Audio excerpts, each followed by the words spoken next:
niretzako, hemen erametxeak egi bihurtu dira, ni txikitan nahi nuena zen piloteri izatea, nire momenturiko berenak Labriten bizi izan ditut.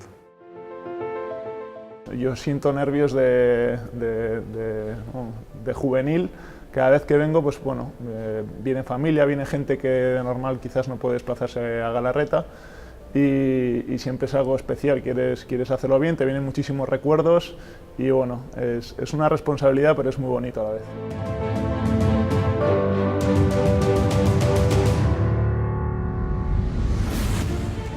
Yo creo que Pamplona sin el Labrín le falta algo, ¿no?